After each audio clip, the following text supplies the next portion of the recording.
Hey guys, it's Julie from Julie's Designs. Today I'm going to be working on refinishing this antique chair. I've been helping my friend remodel her bedroom and bathroom, and we found this chair at a garage sale for $8. I thought it would look perfect on her vanity area in her bathroom. So my plan today is to paint it white with my spray gun and then distress it, and then I'm thinking about putting a watered down coat of gray over it. Her bathroom is lots of grays and lots of natural colors and a little bit of cream. So I'm going to try to mix all those colors into this chair but have it stand out a little.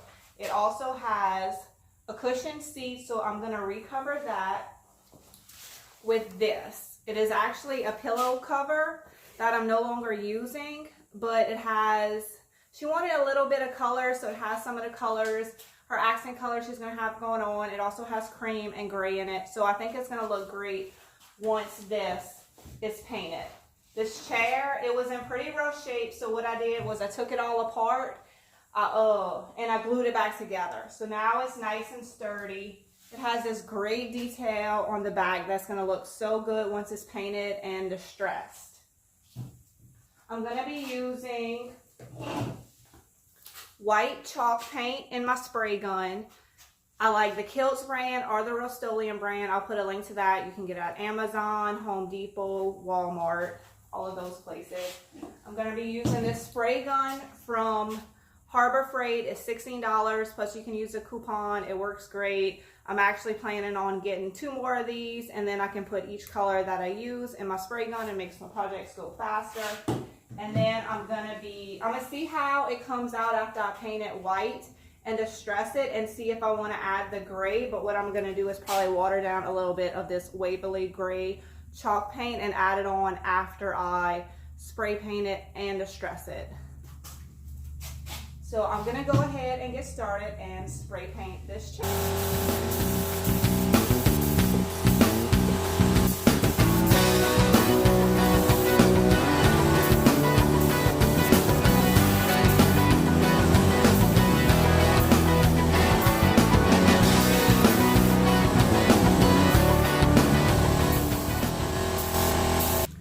So when I'm spray painting, whether it's a spray gun or a can, you want to go very light on the first coat. What you don't want is drips. So I like to start with the underneath first. That way you can kind of get a feel for the gun or the spray can and kind of get your rhythm going. So if you do mess up a little bit, it's going to be on the underneath, not on the front. So I always start with the underneath. Now since I'm using chalk paint for this product, chalk paint sticks to everything. There's no prep involved. So I didn't have to sand it down. I did wipe it down just to clean it with a damp cloth, but that's the most prep that I did. Chalk paint is awesome. It sticks to everything. Hey guys, so while my paint is drying on my chair, I'm gonna go ahead and upholster the top of the chair. So I have the old cushion right here, and I cut out my new upholstery, a strip of it. And I just cut it with fabric scissors. If you don't have fabric scissors, it's a good thing to have around the house. You can get it at Walmart, wherever. But just make sure you only cut fabric with it, because it will dull the scissors if you use it for paper or anything else. And then you'll need a staple gun. This is a stapler. I really like this one. I'll see if I can find the exact one and put the link in it. I used to have a different one and it was really hard to push down, and this one's so much easier. I love it. And then you just need a hammer to kind of, after you put the staples in, I like to make sure they're really tight and secure. And I'm gonna use some masking tape. I like to kind of tape the fabric down and then staple it, just to make sure, I can make sure everything's perfect before I put the permanent staples in. So since this is a pattern, I want to make sure it's straight. I want the blue down the middle and then the yellow on the edges. And so I'm just going to check, make sure it's even on all sides. It looks good. So what I'm going to do is I'm going to turn it over.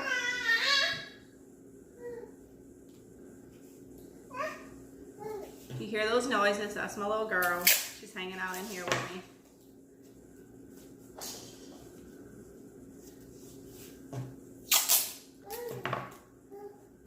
So if you're really nervous about it, I would definitely suggest just taping it first to make sure everything is the way you want it to be before you staple it.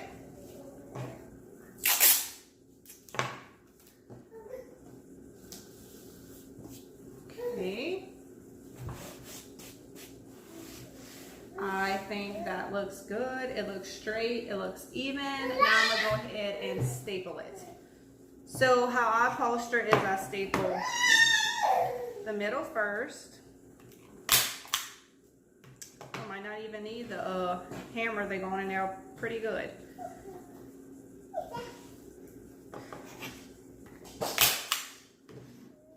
I do the sides first, and then I'll do the corners last. So you can pull this over and do this side.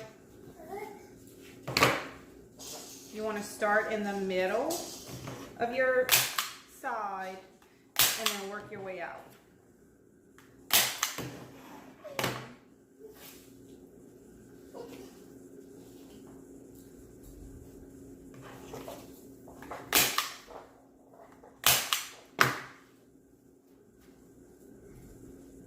This is really a simple thing to do. I know people are scared to do this, but it's so easy. It really is.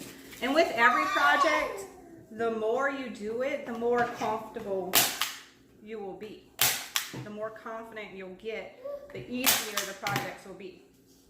Okay, so for the corners, what you want to do is you just want to kind of play with it, tuck it in like you're wrapping a present and pull it tight. I like to check to make sure it's tight on this side. I'm going to get it as tight as possible, and then I staple the edges, and then I staple as close to the edge as I can. Y'all see that? I did these right here, and then I did right here. So I'm going to do the rest of them.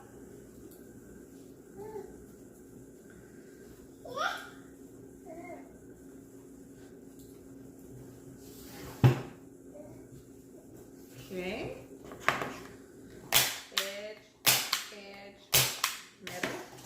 Hammer this one out a little. There we go. It's a little thicker right there. So you can hammer that in. Sometimes the staples go in good, sometimes they don't. These are going in great, so I haven't had to hammer all of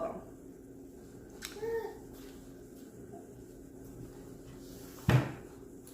Okay, that looks good.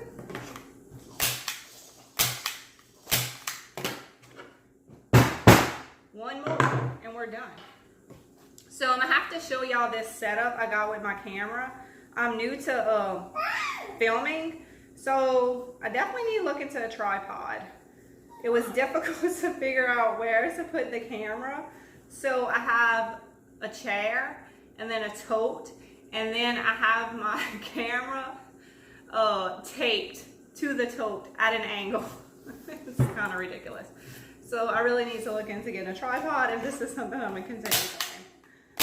It's hard to figure out where to put the camera, especially when I'm filming in so many different places. What I'm doing is I'm just filming what I do every day. I don't really have a certain place to film because I work all over the place. That's it. What y'all think? It came out good? Now I'm gonna go back to my shed and I'm going to sand the chair because it should be finished drying by now, so we can go into the next step. Before I get started sanding, I wanted to show y'all this. They do have some yellowing that's coming out the white. That happens because there was some kind of oil or something already in the wood, and that shows through. Now, if you want to get rid of that, what you want to do is use shellac, and you can buy it in a spray can, and you'll just spray it over the shellac over the spots, and then you'll go back and spray paint your chalk paint over it. I'm not going to worry about it since I'm going to be distressing this piece and then probably putting more paint on it, so I'm just going to leave it be. But I did want to point that out and give y'all that tip if that's something that y'all want to fix. I'm going to be using my round sander using 220 grit sandpaper to distress this piece.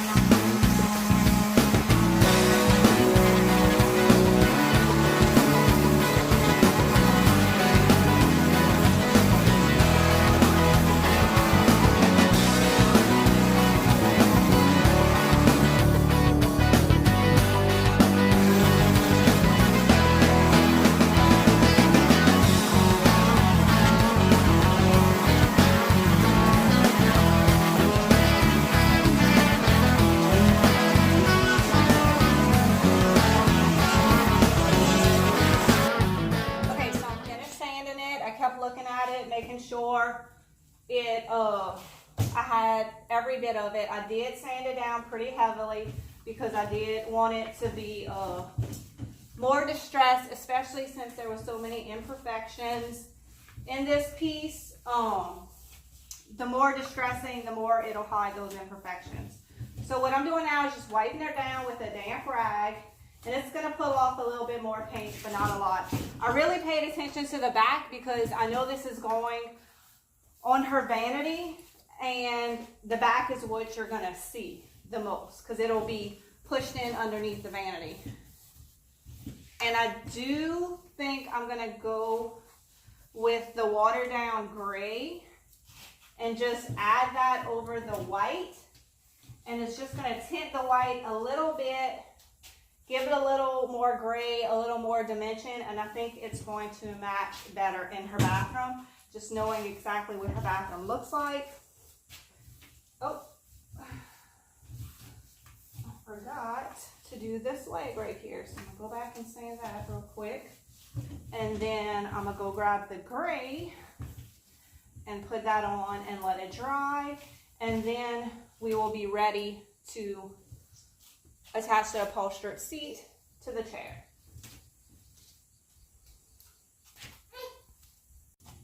Okay, so now I'm adding the gray. I have my watered down gray chalk paint. It doesn't take much at all. And what you do is you just brush it on.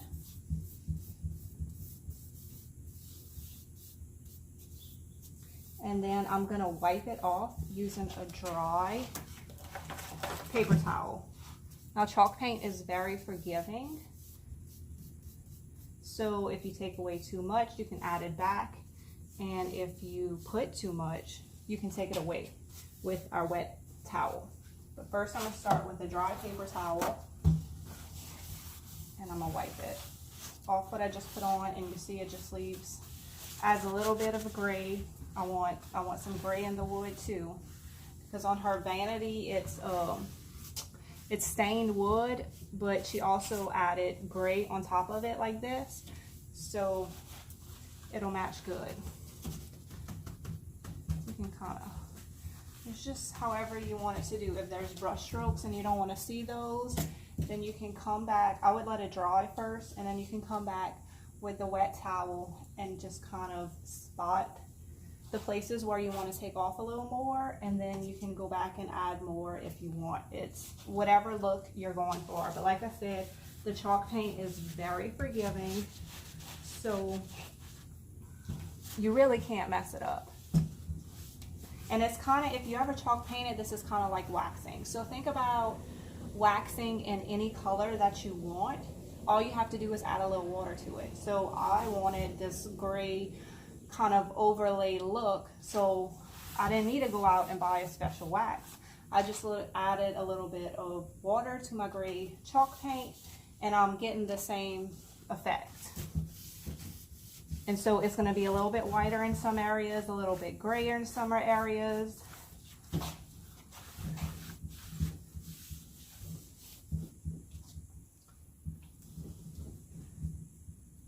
Wipe off a little bit of gray for some more white to come through, some more wood to come through, and you just play around with it till you get the look that you want. So once I finish this up, I'll be done, and I just need to put the seat on. Should we put the seat on right now, see what it looks like?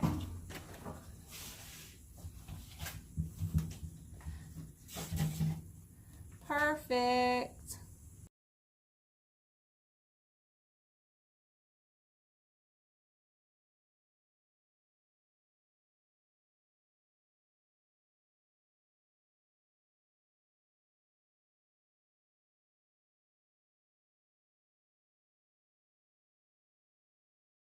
Thanks for watching, and give this video a big